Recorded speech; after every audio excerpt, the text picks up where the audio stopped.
This gorgeous woman is dancing her heart out, ready for a wild night with her husband. But guess what? This daring lady is the president of Finland. This walking, talking beauty queen just started her term, and she's already facing a massive crisis.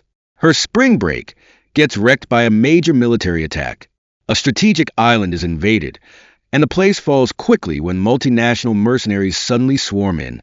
So, how will this president ultimately face this challenge? It turns out that an A319 passenger plane registered in Belarus requested a diversion. While flying over the airspace of the Hanko Peninsula, it dropped an unidentified armed force, and on the island, there's a military training base. At that moment, a group of recruits had just finished their live fire training and were preparing for summer break. The lieutenant leading the convoy had already left, leaving behind only a small squad in charge of cleaning up the battlefield. The squad leader, Annika, had her eye on a handsome male recruit. But after their intimate moment, she discovered something terrifying. A large number of paratroopers were continuously descending from the sky. The two of them instantly had a bad feeling, and the other team members also saw the strange scene. However, the communications officer discovered that the radio had lost its signal. At this moment, a daring guy stepped forward, wanting to get to the bottom of it, but was unexpectedly shot by the enemy. The recruits were immediately stunned. It turns out that this was not a special forces training exercise at all. Seeing this, the female squad leader urgently ordered everyone to quickly retreat into the forest. At the same time, the lieutenant's convoy, which had just left, encountered an unusual situation. They found 3 trucks blocking the road. Not only were the drivers missing, but the keys were gone too. On the surface, they looked like civilian logging trucks, but there were no signs of any collision. However, when reporting to headquarters, they discovered that the entire defense communication network was paralyzed. The lieutenant's right eyelid started twitching. He immediately sent someone to find a working communication device, even authorizing the use of civilian vehicles if necessary. But just as he finished speaking, they heard suspicious gunfire in the distance. Years of battlefield experience instantly put him on high alert. So, he left the colonel to await further orders and headed back with an armored vehicle to check on the training camp. Luckily, the radio was still working, but the dust kicked up by the armored vehicle caught the enemy's attention. The lieutenant was quickly blocked by 3 masked men with guns. Why were his soldiers acting like this? He immediately sensed something was wrong and quickly reversed. Just in the nick of time, the armored vehicle with heavy weapons arrived. The lieutenant then checked the bodies, but made a chilling discovery. The enemy was wearing their uniforms. It seemed like an invasion by unidentified forces. To make matters worse, they had quickly lost contact with the main army. The situation was out of control, and the main army also immediately entered a state of combat readiness. However, no one expected that the lieutenant's armored vehicle would spot 2 figures not long after. But by this time, it was too late to stop. A shoulder-fired rocket hit the armored vehicle. The lieutenant immediately opened the hatch, firing back while retreating to cover, and then tossed a smoke grenade to confuse the enemy. But the recruits, what experience did they have? They panicked and ran before the smoke even cleared. The lieutenant's side suffered heavy losses, and the rookie squad left behind at the training camp was thrown into total confusion. The female squad leader watched helplessly as her comrade was captured, but lacking ammunition, she couldn't mount a rescue. To make matters worse, the enemy was constantly shouting, ordering all Finnish soldiers in the training camp to immediately lay down their arms and surrender. Taking advantage of the enemy's still unstable footing, they quietly opened the armory in the chest. Although their ammunition was now fully replenished, the radio was still unusable. The team then headed straight for the town to seek outside contact. Soon after, they reached a residential area. The spotter, using binoculars, detected a group of soldiers advancing towards them from 3 kilometers away. Right then, a cowardly guy who was scared to death couldn't take it anymore and kept screaming for everyone to surrender. The female captain had no choice but to lead 3 strong-willed people to retreat into the forest. As a result, the rest were captured without firing a single shot. The 4 could only continue to look for an opportunity to break through the encirclement. And just at this moment, the High Command received a piece of news. A cargo ship flying the Venezuelan flag had just docked and unloaded a battalion of mechanized infantry. Right now, the entire communication system on the Hanko Peninsula is completely cut off. There's no cell service, no emergency communication, nothing. The whole area has been isolated by the enemy and is out of control. What's worrying is that no one knows who these guys are or what they're after. All we know is their vehicles and uniforms look a lot like the Finnish military. 10,000 civilians live there, and a large number of foreign tourists on vacation are also trapped. Even though the Ministry of Defense is working on a response, it's clear the enemy is also rapidly tightening their grip on the area. As dawn broke, several special forces, looking like Navy SEALs, surfaced from the water. At this moment, the woman in the vacation villa seemed to hear something. She carefully went down the stairs, sensing a dangerous vibe in the living room. As soon as she peeked out, she saw her child tied up on the floor, and then a masked man in black put his hand over her mouth. He promised not to hurt her, on the condition that she revealed the president's location. Who would have guessed that by this point, the Coast Guard had all been captured? The enemy was carrying out a full-scale operation, gradually suppressing all resistance forces. The entire Hanko Peninsula had completely fallen. They even had armored vehicles patrolling the military base nonstop. The lieutenant was left to fight alone, while the 4 members of the recruit squad also faced unprecedented danger. They had just reached a residential area when they ran straight into the enemy. The scout in the lead was instantly taken down. Although the female squad leader fought back fiercely, the handsome guy she was into had already breathed his last. Soon after, an enemy drone flew over. The 3 survivors could only run for their lives. She had just become the leader of the recruit squad, and the country was invaded by an unknown armed force. Her entire team of 12 recruits, along with her boyfriend, were killed. Out of hundreds captured, 5 surrendered without a fight.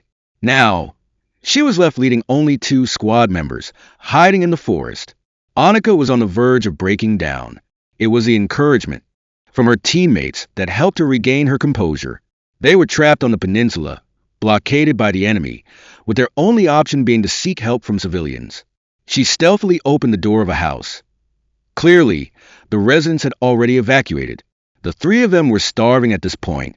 Luckily, there was still some leftover food in the kitchen to fill their stomachs. Their radio was still silent, while the enemy had drones and a whole arsenal of advanced weapons. Annika planned to change into civilian clothes, first heading to the city center to assess the situation and then decide their next move. But just as she finished speaking, they heard the roar of an engine. Turns out, a squad of enemy soldiers was approaching. They immediately got ready to fight for their lives. Annika also changed into a bathrobe, trying to blend in as a civilian to get through. Unexpectedly, the enemy soldier wanted to search her, so she had to invite him inside. Everything in the house indicated that only one person lived there. However, as soon as he turned around, he spotted the military uniform hanging on the back of a chair. Realizing she was exposed, she obediently raised her hands. The next second, luckily, the black guy took out the enemy from behind. Annika quickly picked up a weapon, fired 2 shots at the soldier outside the door, and then, pressing her advantage, directly eliminated the last one who was trying to escape. However, they couldn't stay here long. They immediately put on their backpacks and continued on their way. Now, the 3 of them were behind enemy lines. One small mistake, and they could become prisoners. They had 2 options. Either blast their way through in a blaze of glory or just give up and surrender. In the end, the 3 of them, without hesitation, chose the first option. Before long, the radio finally crackled to life, but what they heard was some unintelligible Spanish. It was only then that they realized the invaders were a ragtag group of mercenaries. Moving forward, they saw that the docks had been taken over, and enemy soldiers were forcibly commandeering fishing boats. The enemy wasn't Finnish, but they were intentionally wearing identical uniforms to confuse the public. After that, Annika decided that the 3 of them would return to the familiar recruit training camp. But halfway there, they discovered an unmanned military transport vehicle. Not only were the keys left inside, but they also found a map of the entire peninsula. To break through the encirclement, they needed to keep heading northeast. However, right at that moment, they noticed a drone had appeared in front of them, seemingly out of nowhere. There's only one good way to deal with high-tech stuff, and the black guy grabbed a shovel and smashed it. This was a satisfying way to vent, but unfortunately, it also exposed their position. The three immediately got in a vehicle and drove off, but just as they reached an intersection, they encountered the pursuing enemy. They were forced to make a right turn, but the armored car behind them kept firing and chasing closely. Luckily, this military truck was very sturdy, but the main road was blocked by the enemy. They quickly crashed through a roadblock with barriers. Directly crossing it was completely impossible. They had no choice but to turn right towards the beach, with the pursuing troops relentlessly on their tail. And the wheels on the sand were slowing them down. If they kept going like this, they'd become the enemies. Prisoners sooner or later. At this point, the black guy decisively popped his head out of the sunroof. The rocket launcher he was carrying finally had a chance to be used. He steadied himself and then fired a shot, but the car broke down right at that critical moment. They immediately abandoned the vehicle and quickly retreated into the dense forest. Luckily, the pursuers didn't catch up. To avoid drones, they had to run deeper into the forest. It wasn't long before dusk fell, and they came close to a residential area. At this point, the black guy suggested waiting for rescue, but Private Williams beside him was skeptical. In this chaotic situation, who would come to rescue them? All of Finland might have already been invaded. Unexpectedly, the black guy finally couldn't hold back anymore and started complaining. Turns out, this Williams guy was an American rookie and his status was quite special, so waiting for the U.S. military to come to the rescue was the best plan. But team leader Annika didn't want to wait any longer. She directly opened the house's door. The place seemed to be empty, like no one lived there. By now civilians had either fled or become prisoners of the enemy. But just when they let their guard down, a voice suddenly came from behind. "Drop your weapons." It turned out to be the man of the house, along with his family of 5, his wife and kids. They couldn't harm civilians, so they had to lower all their weapons to show their good intentions. Luckily, they were welcomed in like guests. Turns out the family had to take care of their livestock on the farm, so the whole family had to stay behind. At least for the time being, they were safe, so the three of them had a peaceful night in the attic. Annika still didn't forget to use the radio to contact the main forces, but there was still no response. As soon as dawn broke, the farmer invited the three downstairs for breakfast, but not long after, they saw a military vehicle arrive downstairs. The farmer opened the door only to find out that their radio signal had given away their location. The three immediately and quietly jumped out the window. Maybe leaving now was the only way to clear the farmer's family of suspicion of colluding with the enemy. But no one expected that the enemy would take the whole family of 5 away. The black guy tried to suppress his urge to act, waiting for the lieutenant's order to rescue them. However, after hesitating for a long time, Annika still gave up the idea of risking their lives. She was immediately rebuked for her indifferent attitude. While Annika was still hesitating about moving to another location, let's switch to another place, where their teacher was struggling immensely. He was just a laid-back rookie trainer, but the invasion left him stranded all alone. Luckily, while on the move, he bumped into an old comrade. He carefully made his way to his ex-wife's place, only to find his wife and kid were gone without a trace. Outside, enemy propaganda vehicles were everywhere. It seemed the whole peninsula he lived on had fallen. Then they hit up a warehouse. The lieutenant found out his wife and kid had moved to a hotel, and the stone-cold beauty speaking Russian across from him was his comrade's current wife. Due to the history of conflict between Finland and Russia, he couldn't help but have a natural distrust. However, since his teammates were preparing to leave the peninsula, they had to report the enemy situation to him at any moment. Very quickly, he recorded all the checkpoints along the way using the radio. The team also discovered that the radio was full of fake news. The enemy was trying to deceive civilians into thinking everything was normal, but they hadn't gone far when they spotted 5V anti-aircraft missiles on a transport vehicle. Looking at the city's central square, there was a live TV broadcast from the scene that was even more confusing. The pretty girl couldn't help but step forward to question them, only to receive a false answer that there was nothing to worry about. However, when she and her teammates met up at the harbor, they discovered that all the police officers had been arrested. One teammate couldn't bear the enemy's brutal beatings any longer and immediately picked up a machine gun and started firing. However, outnumbered, he yelled to his wife to get out of there, while he bravely fought back with his gun. Unexpectedly, he was unfortunately shot while retreating. The lieutenant, hearing the gunfire through the radio, was anxious and worried, but soon received a strange response. "Your friend has been captured. Surrender or we will kill them."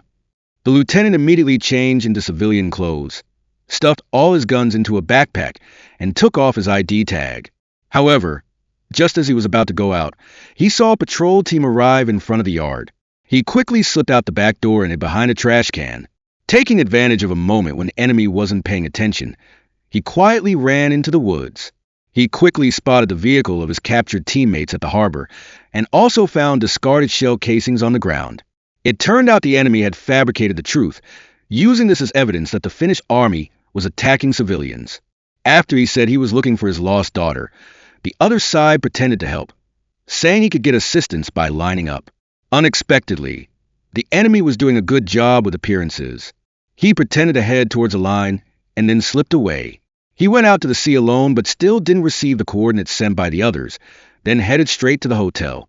He pushed open the hotel door only to discover a lively scene of soldiers and civilians celebrating together. He made up an excuse about looking for his cousin to the receptionist, but the receptionist told him to wait in the lobby. He instantly felt something was wrong.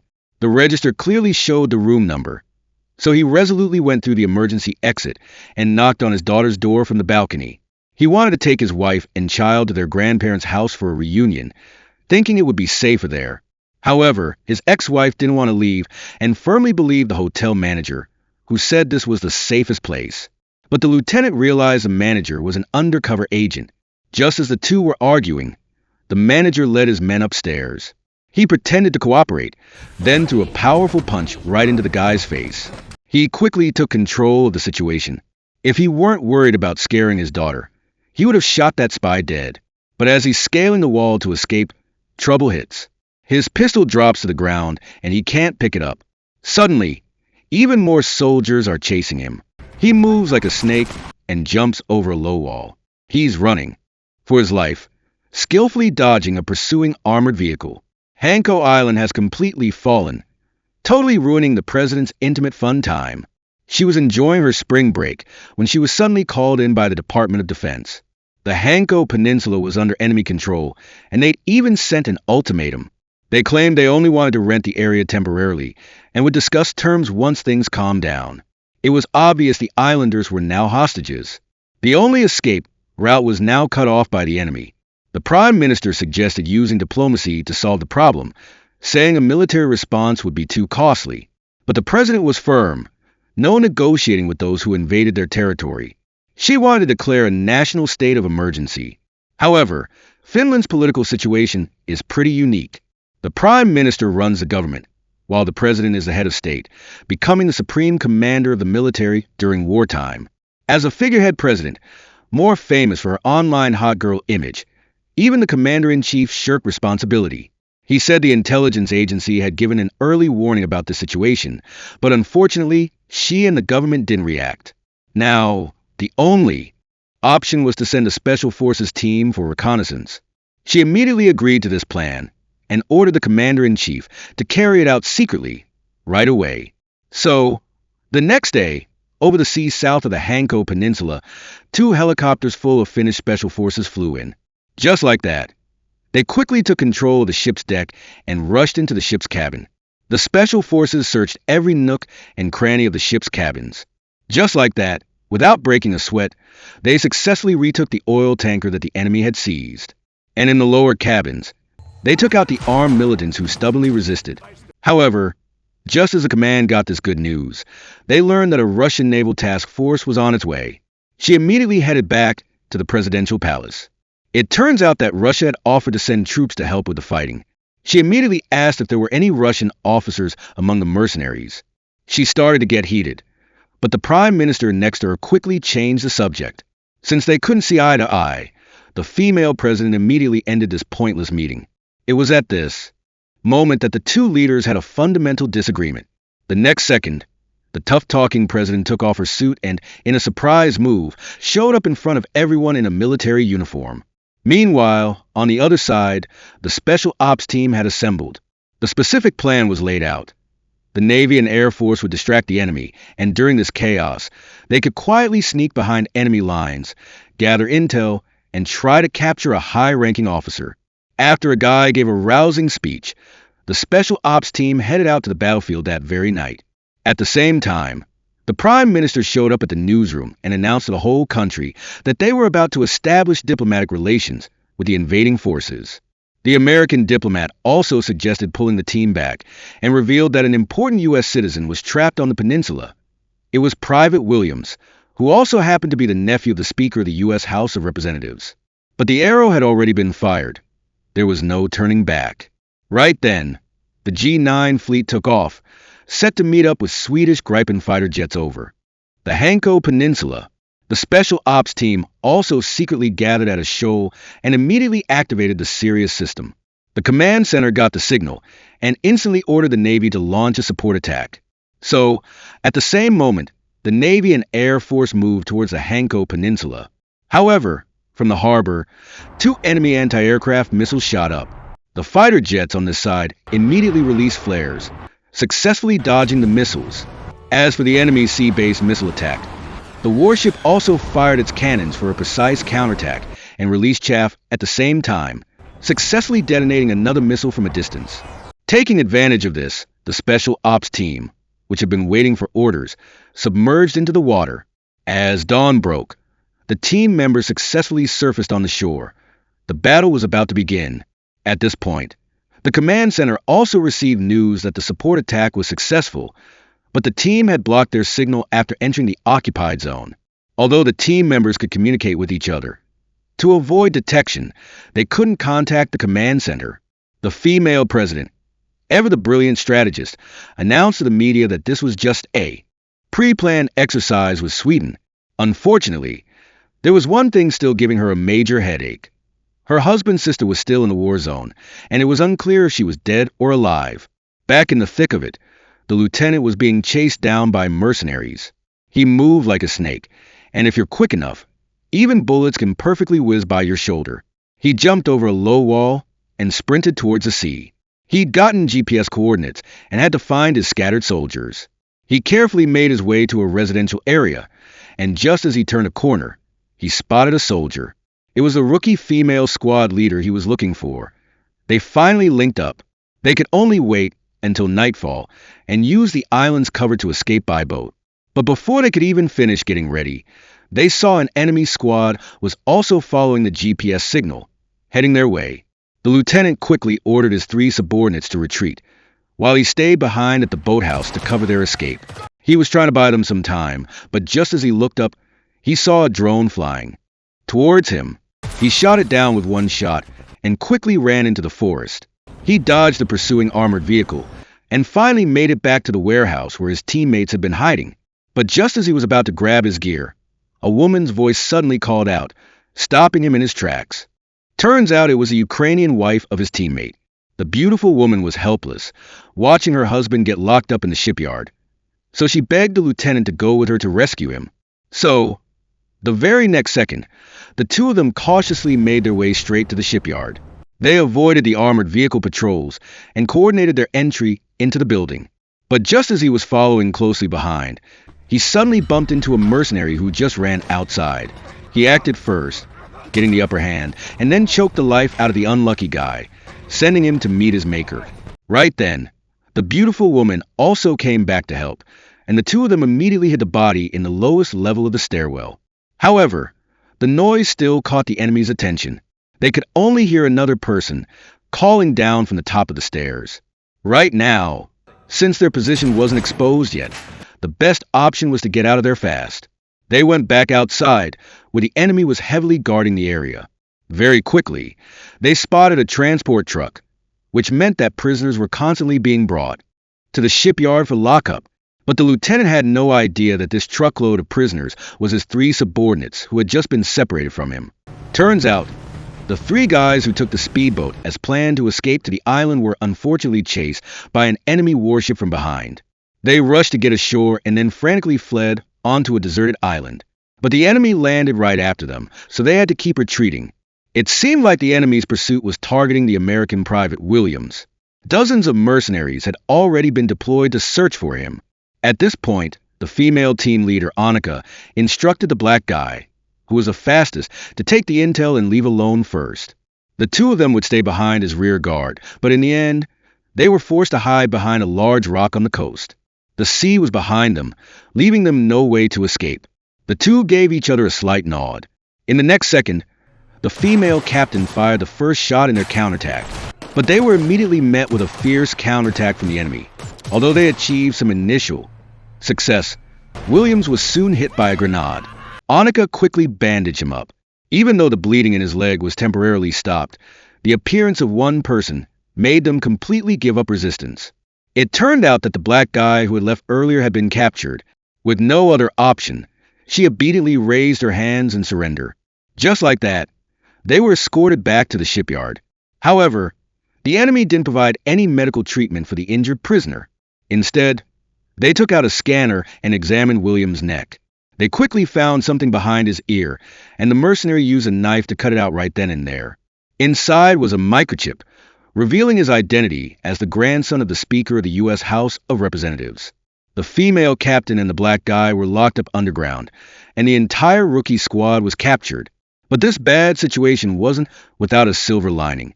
A special forces team had infiltrated deep into the enemy-occupied zone. They evaded armored vehicles and then laid low, avoiding detection by drone patrols. They moved silently along the building, and when a drunk guy suddenly appeared, they immediately covered his mouth and dragged him into a restroom. After the enemy got in their vehicle and left, they continued moving cautiously. They quickly managed to open the back door of the sewage treatment plant, and after passing through a low tunnel, they popped their heads out from a workshop. Still making no noise, they finally found the sewer entrance in another room. But just as they were about to enter, they spotted some Spanish-speaking mercenaries walking in. They stayed put, waiting for the enemy to leave, and then quietly closed the iron door behind them. Not long after, the Special Forces team showed up in the basement of the City Hall. They split into two teams there, with one team continuing to the office and the second team heading upstairs to monitor. The two teams quickly reached their designated positions, but then they saw that the signal jamming vehicle downstairs had guards posted. Even worse, the enemy had chained civilians to the wheels as human shields. Right then, they spotted an officer strutting over, so the recon mission instantly turned into a capture operation. Because time was running short, they had to finish the fight before sunrise.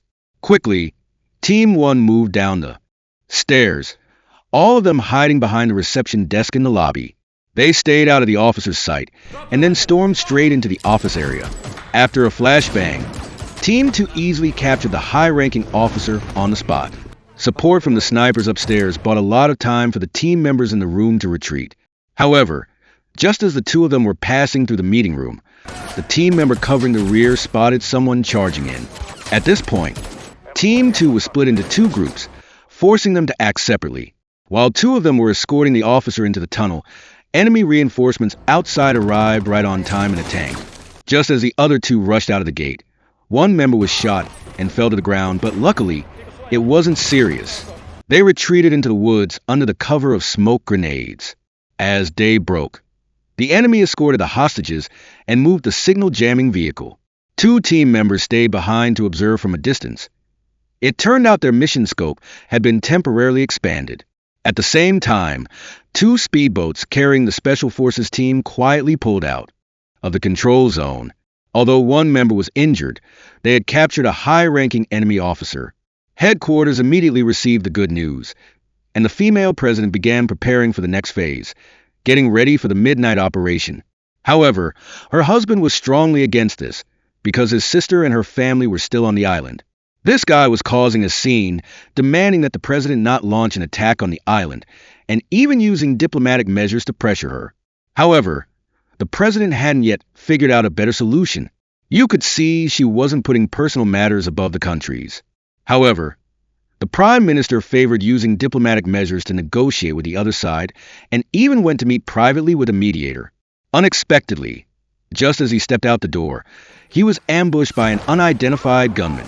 As a result, His two close bodyguards were shot and killed, and this old, frail guy was scared out of his wits. Luckily, NATO agreed to send troops under the treaty, and this mission was named Operation Midnight.